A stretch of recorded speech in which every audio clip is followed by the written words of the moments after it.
Hey guys, my name's Zeta. I just got top 4 at the Alaska Yu-Gi-Oh! Regionals. I got second place with Kashtira.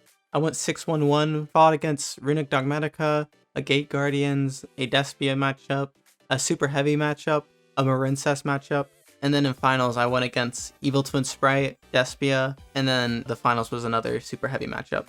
I feel like overall the deck was really consistent during the regionals. It had really good recovery. I got nibbed so many times just because I'm playing Cash and everyone mained Cash cards even though I was like the only person there with Kashtira. So let's just go into the deck profile real quick. So first I'm playing 3 Kashtira Unicorn, which makes sense. You always play Unicorn. It's a good starter of the deck. It gets you your Birth or Cathosis, and if you have either Unicorn or Fenrir, Cathosis or Birth, and then a copy of the field spell, you have the Zone 9 lock, which you can't do anymore, but it was just like full combo. And then like if you Zone 9 and they didn't have any response to it, and like no nibs or anything, then they just lost the game. Next is the 3 Fenrir. Fenrir, really good. So just to break boards, you would just summon Fenrir, go to attack, declare the effect of Fenrir to banish a card face down. It was really good. I did that a few times. I won a matchup against Despia just by like battling with Fenrir and then declaring the banish effect. It's so good that you can just run generically, so there's no point not to. 2 Rise Heart. I know a lot of people run the 1 Rise Heart, but I feel like I just want the second one in case I lose the first one. And also it's not bad to open half the time. Like I've won games when I need it because I just got the second Rise Heart, right? Like I used the first Rise Heart, they destroyed my board, and then I just used the second Rise Heart in my deck just to pop off again and then come back. So 1 Scareclaw Kashtira and then 1 Kashtira Ogre. If you draw the Ogre, you cannot zone lock 9, but besides that, you just want the 1-ofs because they're extenders for your full 9 lock combo. The Scareclaw Kashtira is not bad in hand, so it's not really bricky. It's just the Ogre that's your problem, and the Big Bane that we'll talk about later. Next is the 3 Ash Blossom. Ash Blossom is just a really good card. It stops Despia, which we had a heavy Despia matchup in our locals because, you know, Despia is just really good. And you have the Expulsion Lock. Ash is just good generically. It hits a lot of decks. There's a Psyop right now that like Ash Blossom isn't good by like some of the Yu-Gi-Oh community, and that's just like super bad cope. It'll always be good. It'll never be a bad card. It'll always be like mandatory in like hand trap decks. So 3 Ash, there's no reason not to. 3 D-Shifter, because we don't really care if our cards go to the grave. A lot of the times it actually benefits us when they go to the grave, so D-Shifter is just really good. And also D-Shifter stops most decks. Blue was really good because they could run D-Shifter, so why wouldn't you run it in this deck? And D-Shifter is just so good. And you can play around Gamma with it. All you have to do is wait for 1 summon and then D-Shifter. All you want is you don't want to get Gamma and then get like looped for a card because you just lose game then. It's even better now because Gamma got limited, so D-Shifter still would run in the new version. 2 Droll. So the theory on the 2 Droll was because Superheavy Samurai is like super strong, so I was like, oh, I'll just Droll the Super Heavy.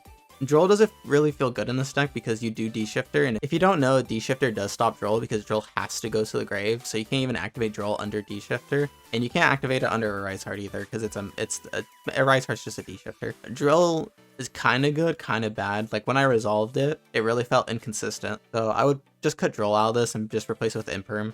Next is the Gamma package. The theory on the Gamma package is if you use your field spell and they ash it, then you summon the Gamma and then you Omega, and now they lose 2 cards and you lose basically nothing, and then you just win the game. Or if you're going second, it's just such a powerful card going second, you just stop their monster. Gamma's really good. It got limited now, which is really sad, but it's really good also because this deck, Gamma does hurt it. I really enjoyed Gamma, kind of happy it's gone, but kind of sad because I love the concept of Gamma. Next is just 3 copies of Kashtira Birth. Kashtira Birth wins you games, obviously. It lets you normal summon without tributing for a level 7, so you go Unicorn, grab Birth, and then you summon your Fenrir from hand using Birth, then you use the whole combo, and now you unlock 9. But also, Birth, it recovers 1 from the banished or grave, so it's just like really good recovery. And if they use a spell, which does come up sometimes, if they use a spell on the resolution of that spell, you can activate Kashtira Birth and then banish like 3 cards in the grave, which is really nice, face down, and then you can activate your Shangri-La, or you can activate your Diabolos, which now got banned, or, you know, whatever you have to do. So 3 Cathosis. Cathosis is kind of like E-Telly, basically. You target a Kashtira monster as cost, you summon a Kashtira from the deck with a different attribute, so you go Unicorn to Fenrir. It basically just says summon a Kashtira from deck. When it's banished, you can target a Kashtira card. Notice it says card, so it can be like your Kashtira Birth or your Big Bang, and then you just add it back to hand. So there's really good recovery with that. You hold Cathosis for after the machine to like do your Zone 9, but now that you don't have like the Zone 9 lock anymore available, it's really good still. I would still run out of 3. Next is the Planet package. So 1 Terraforming, 3 Pressured Planet. Pressure Planet just grabs you whatever piece monster you're missing, so either your Fenrir or your Unicorn, or you can even go for your Kashtira or like a Rise Heart in some weird cases. And then when your Shangri-La activates its effect, you can pop a card. So it's really good. 3 Pot of Prosperity. Pot of Prosperity is like one of the best cards in the stack because you're just looking for that one combo piece to like pop off. So Pot is really good. And also you can do some tech with it. Like you can send the Infiltrack Goliath to the banish face down using this, and then use a Rise Heart to attach it. And you have knowledge of your face down cards, so you can just attach the Infiltrack Goliath, the Fossil Warrior, the Garura. And then I'm playing the Tactics, just one of each. And then the 1 copy of Big Bang, like I was telling you. We're not running preparations in this build because it was just full gas. And also I felt like we had enough recursion with the birth, so I didn't feel like I needed it. For our extra deck, we have our 10 zone locks. You have to have an X on them now, but obviously our zone locks because we're playing cash. We run 3 of Rise Heart. Now that I got limited, obviously you just run 1, but 3 is good because you like the recursion of it. Like if they destroy 1, you can make it again. But usually you only use 1 of Rise Heart a game, so the limit doesn't really matter. 2 Shangri-La. I did run 3. You just need 2 for the combo. Now that the Zone Lock 9 is gone, you still run 2 just because you want like a second one in case the first one gets destroyed. You don't like summon both anymore. I wouldn't, at least. Then we run the 1 Diabolos, the card that everyone cries about. Not broken, but whatever. Now it's banned. Sucks. It enabled your Zone 9 lock. It took a card from their extra deck, banished it face down, and then they banish based on how many face down they have. Then we're just running generic level 7 XYZ, so your Mecha Phantom Beast Draco Sack, which I did not like. And then your Big Eye, which I also didn't like, and I summoned it once and it wasn't useful. And then Dark Armed, which was the MVP. For generic synchros, we're running the Omega since Gamma was at 3 during this time. And then we have the Baron de Fleur. Baron is like, okay, I can't play this hand, so I just special summon Fenrir, and then I summoned like a normal summon, a hand trap, and make Baron and hope. So that was it. I never used Baron. It felt really nice though, just like knowing I had that choice if I wanted to, if I like bricked.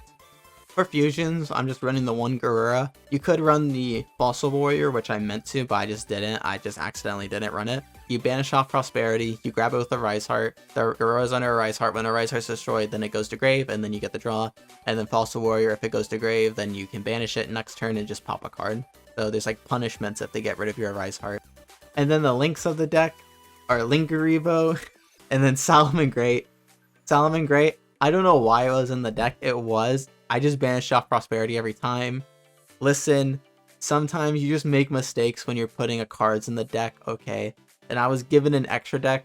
I was like, oh, this looks really good. And I didn't realize there was Salamangreat in it. So ignore the Salamangreat. Just replace this with Zeus, okay? I get trolled all the time for having it, but it's whatever. It looks funny when you look at like the regional deck list. It's just really funny, okay? So just ignore this. Just replace this with Zeus, okay? And then you have Linkuribo, and then you have Infiltrack Goliath. I don't have my copy on me, but you would also have Infiltrack Goliath. What it says is when it's attached to an XYZ, the XYZ just can't get destroyed by card effect. Linkuribo was for the Ibli lock. I respected it. I did not get it, but I respected it. There's no point not to run Linkuribo because you do have the extra space. I feel like there is space in the deck. And then finally, for the side deck, we run 3 Nibiru, which is a weird choice because it does give you a monster, so you're like, oh, why do you run it? The theory is that a lot of people play Despia, and a lot of decks lose to Nib. So what you would do is summon the Nib, summon your opponent's token and attack, go to battle, kill your Nib, and then just play the game for free. I run Nib if I know it like 100% stops my opponent. It was really good. I resolved it multiple times and won many games with it. I don't know if I would continue using it, but like it was really good and it wasn't troll. Next, we're just going to run the 3 Lava Golem, 3 DD Crow. DD Crow is just for expulsion if they like send the Nightmare Gimmick Puppet lock to the grave. 3 Dark Roller No More for the super heavy board. Finally, Cosmic Cyclone. This is just for back row in case someone's playing Runick, which someone did. And then it's also in case someone plays, there can be only a 1 because people side that for cash. And that will do it for this deck profile. It was really fun playing the cash. I'm still going to play it for the Nationals probably. Cash is the Thinking Man deck, so if someone tells you it's unskilled, they just probably don't know how to play Cash or they never played it. It is the Thinking Man's deck. It is the hardest deck in all of Yu-Gi-Oh! Okay, that part's a joke, but it is actually a difficult deck, and you have to have like good hand knowledge. You just have to have really good game knowledge to play Cash. Really happy with the performance that this deck did. I have some changes to it, obviously the Salamangreat card.